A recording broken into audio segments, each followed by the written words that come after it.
अल्लाह तबारक व तआला ने इसकी भी मदद कशी दूसरे मुकाम पे की है कि जब क़यामत के दिन अल्लाह के बागियों को, अल्लाह के नाफरमानों को, सरकश लोगों को जहन्नम में गिराया जाएगा और अहले ईमान में देख के उस वक्त वो भी मुस्कुराएंगे जिस तरह दुनिया के अंदर भी अल्लाह के बागी अहले ईमान को तकलीफ देके उनके ऊपर ठट्ठा व मजाक किया करते थे। वह सहाबुल खुदूद नबी करीम सल्लल्लाहु अलैहि वसल्लम की बेसे से करीब ज़माने की वो बात है। सही मुस्लिम के अंदर हदीस मौजूद है, सियासत के अंदर भी हदीस मौजूद है। नबी करीम सल्लल्लाहु अलैहि वसल्लम ने बताया एक बादशाह था और अपनी बादशाहत के ज़माने में, अपने इक़्तिदार के ज़माने में अपने आप को लोगों से रब मनवाना शुरू कर दिया। फिरौनियत क्या है? यही फिरौनियत है कि मेरे अंदर मैं पैदा हो जाए कि मुझ जैसा और है ही कोई नहीं है। जैसा मैं बयान कर सकता हूँ ऐसा कोई बयान नहीं कर सकता, जैसा मैं बोल सकता हूँ ऐसा कोई बोल नहीं सकता। जितना अक्ल व शऊर मेरे पास है किसी के पास इतना अक्ल व शऊर नहीं है। जितनी डिग्रियाँ मेरे पास हैं किसी के पास है ही नहीं। जितना मालो ज़र मेरे पास है किसी के पास है ही नहीं। अपने हम पल्ला किसी को ना समझना, यही फिरौनियत है। जब इंसान ये समझता है कि ये सारा कुछ तो मैंने अपनी मेहनत से कमाया है, ये सारी तो मेरी मेहनत का नतीजा है, जब वो अल्लाह के फजलो करम को भूल जाता है, अल्लाह के लुत्फ़ो करम को भूल जाता है, अल्लाह के एहसानात को भूल के बस जब मैं का पुजारी बन जाता है, इसका मतलब ये है कि वो इंसान खुद ही अपने अंदर फिरौन बन चुका है। अब उस बादशाह ने भी इक़्तिदार के नशे में जो है ये दावा कर दिया कि तुम्हारा रब तो मैं हूँ। और मजहबी एतबार से उनका मजहब जो था वो यहूदियत था। और नबी अलैहिस्सलाम से पहले ज़माना हज़रत ईसा अलैहिस्सलाम का भी था। हज़रत ईसा अलैहिस्सलाम को गुजरे हुए भी ज़माना बीत चुका था। तो एक ईसाई राहिब जो है अपना ईमान उनसे बचाते हुए जो है जंगलात के अंदर अपनी ज़िंदगी गुजारने के ऊपर मजबूर है। अब ये वक़्त का बादशाह जो है जो अपने आप को लोगों से रब मनवाने के लिए जो है ज़बरदस्ती करता है, अब इसकी हुकूमत किसके बल पे चल रही है? जादू और सहर के बल पे चल रही है। अब वो नजूमी जिसके बारे में इसका ख्याल था कि जी ये मेरी हुकूमत लाने के अंदर बड़ा मजबूत सहारा है, उसने कहा हज़रत मैं तो बूढ़ा हो चुका हूँ, मेरे बाद आपकी जो है मदद कौन करेगा? किसे कह रहा है? तो लोगों को बताता है कि मैं तुम्हारा रब हूँ। कहते देखकर हमारा रब वो है जो सारी कायनात की मदद करता है। इय्याका नअबुदु व इय्याका नस्तईन, हमारा रब वो है जो सारी मखलूक़ात की मदद करता है। और ये जो लोगों से कहता है कि भाई मैं तुम्हारा रब हूँ, उसे एक साहिर कह रहा है कि मेरे बाद तुम्हारी मदद कौन करेगा? लिहाजा मुझे खूबसूरत और ज़हीन फतीन बच्चा दिया जाए जिसे मैं अपना इल्म मुंतकिल करूँ, मेरे मरने के बाद वो आपकी मदद कर सके। सही कहते हैं कि मुशरिक की तो मतमारी होती है, उसकी तो अक्ल शऊर काम ही नहीं करती कि जो खुद इंसानों का मोहताज हो सकता है वो इंसानों का रब कैसे बन सकता है? जो खुद लोगों का, जादूगरों का, साहिरों का मोहताज है वो लोगों के लिए मुश्किल कुशार हाजत रवा कैसे हो सकता है?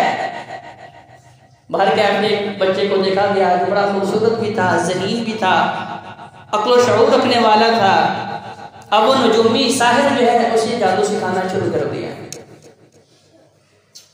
अब वो बच्चा जब घर से निकलता है तो उस जंगल से होकर गुजरता है जहाँ पे वो ईसाई राहिब ने बना ली हुई है, क्योंकि उसने उसकी खुदाई को नहीं माना। क्योंकि हर नबी की इब्तिदाई दावत क्या थी? कुलू ला इलाहा इल्लल्लाह।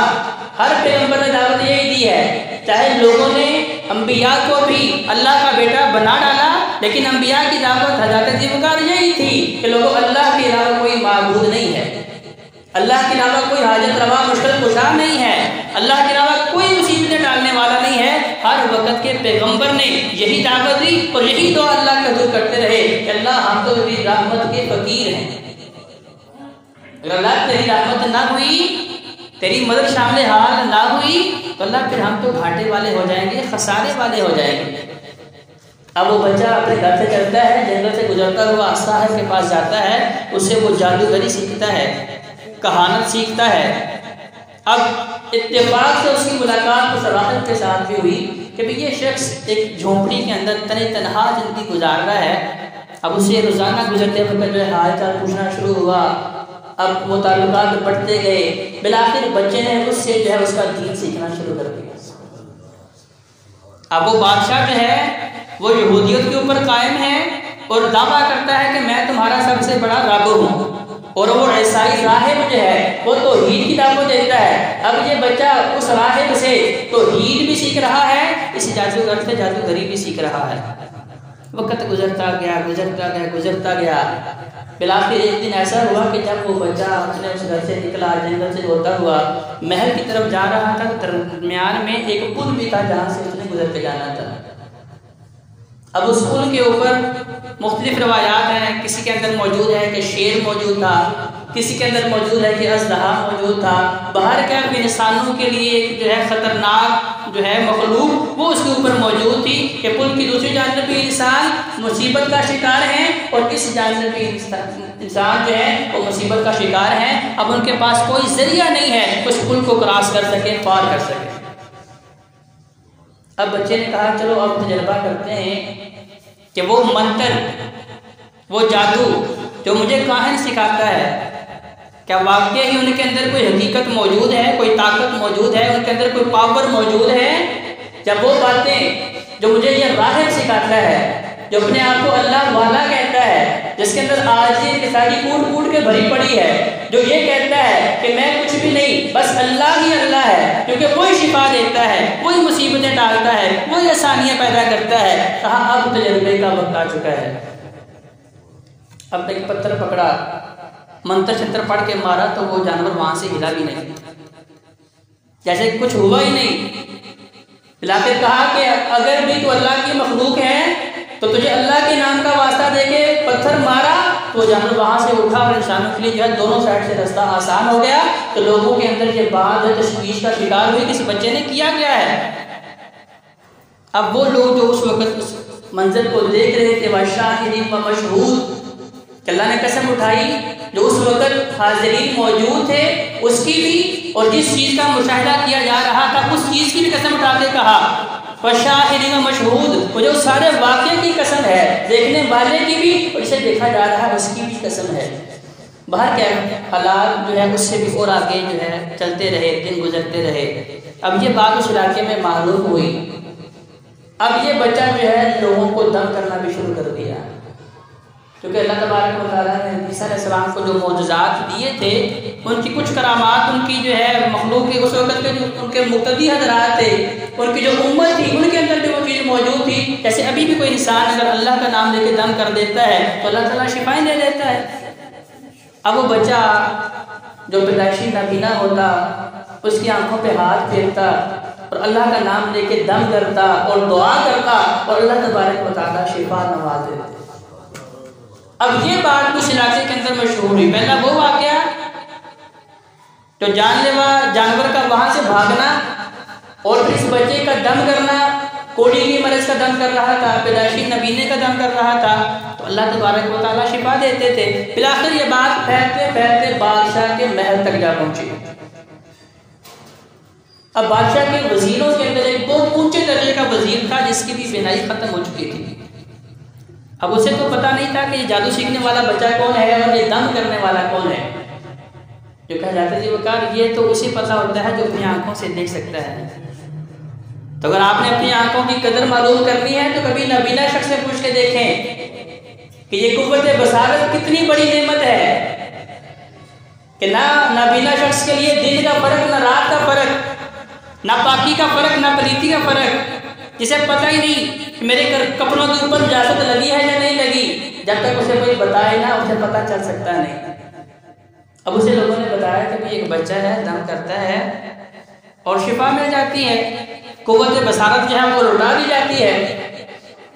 अब वो बादशाह जो वजीर है वो पूछता पूछाता उस बच्चे के घर पहुंचा, क्योंकि वजीर था, मालूम असबाब के पास काफ़ी ज़्यादा मौजूद थे, तो इनाम इकराम के साथ लेके गया और कहा कि मेरा ये मसला है, आप हल कर दें। तो देखें उस बच्चे ने उस वक्त भी इसलाह कर दी, कहा कि हल करने वाला मैं नहीं हूँ, हल करने वाला मेरा अल्लाह है, मेरा रब है। जैसे आज हमारे यहाँ पे क्या होता है कि अगर अल्लाह ताला किसी को नवाज देते हैं तो उन लोगों को कहता है कि जी मेरे अंदर ये सलाहियत है कि मैं फलां काम कर सकता हूँ। कुतिल असहाबुल उखदूद, इस वाक़े के अंदर सबके लिए इबरत है, सबके लिए नसीहत है, सबके लिए सबक है। कहा भाई मैं कुछ नहीं कर सकता, मैं तो आपके लिए हाथ उठाऊंगा, अपने रब के सामने दुआ करूंगा, अपने अल्लाह के सामने दुआ करूंगा और उसका कलाम पढ़ूंगा, तो शिफा देना ना देना मेरे अल्लाह के इख्तियार में है। आप तेरी मुराद बादशाह है, क्योंकि सारे लोग रब किसे मानते हैं? हाकिम वक़्त को, जो उस वक़्त बादशाह था, जो यहूदी था। कहा नहीं नहीं, वो तुम्हारा रब हो सकता है, तुम्हारा इला हो सकता है, वो मेरा नहीं है। कहा तुम्हारा कौन है? कहा जो आसमानों पे मुस्तवी है, जिसने बादशाह को भी पैदा किया है, जिसने तुम्हें भी पैदा किया है, जिसने मुझे भी पैदा किया है, जो मेरी और जिंदगी का मालिक है, इसी तरह तुम्हारी जिंदगी और मौत का मालिक भी वही है। भर के उस बच्चे ने दम भी किया और दुआ भी की, अल्लाह तबारक व तआला ने शिफा दे दी और अल्लाह ताला ने कुव्वत बसारत जो हमसे लौटा दी। अब जब वो वजीर दोबारा महल में जाता है तो बादशाह ने देखा कि ये शख्स वो है जिसे पहले लोग हाथ पकड़ के लेके आते थे, आज खुद ब खुद अपनी टांगों के ऊपर चल के आ रहा है और अपने दाएं बाएं इसका देखना भी ऐसे है जैसे बीना शख्स देखता है।